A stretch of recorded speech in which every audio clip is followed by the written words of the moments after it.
Hey, what up, YouTube? I'm Tony T, and you're watching the best show on the internet, that's Debatable. You ain't got that.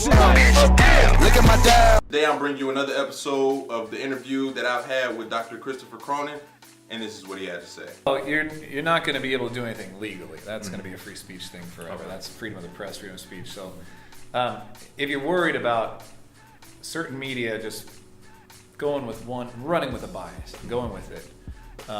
And I think that's a good worry, and that's something we all have to be wary of. You know, when newspapers began, they were published largely by parties. So we started with, and you still see these words on newspapers, like the Republican Gazette or the Democrat Times. And then once we got the for-profit model, which is how we work now, right? Media makes money. Give you news so far as they make money. That initially made our news a lot more objective because you don't want to tick off either side too much. You don't make money.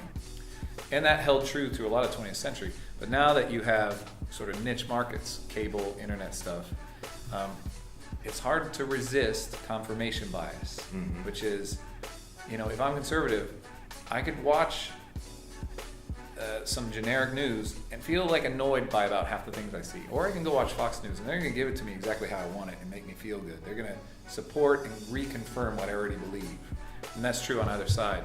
So I don't think that's going anywhere. And we're not going to do anything legally about it. So in conversations I've had with colleagues and other people, the things we can do are A, hopefully support journalism through newspapers. B, we can try to vary our sources, try to pick the truth out ourselves. That's a lot of work. But also, I have a hunch that fact-checking organizations may be an interesting place for us to find that balancing of bias. If some fact-checking orgs can come out as trustworthy, we can sort of rely on them, that might be the future. Because right now, we just have to do our best to sift through the sources and take from it what we can, knowing, even ourselves, we have confirmation bias. And we have to challenge that in ourselves to be decent citizens. Really. And we have a new challenge because you can take the same facts and just report it in a way that feels different. But we're starting to get organizations that make money actually making up things. That's how far. And with that, and with it being a news organization, and even with newspapers that have opinion columns, do you think that some of these televised broadcasts or internet broadcasts should have somewhere within that headline opinion, like there's going to be some fact in here, but I'm going to be pushing my bias at some point in time with some type of opinion? Yeah, I think that's handy. And like you say, newspapers have always been pretty good about that. There's a whole section that this is just opinion, and here's just reporting of facts.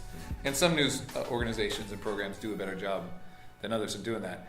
We're not likely to see a clear division in the future. That's just going to keep getting fuzzier, I think. And that's,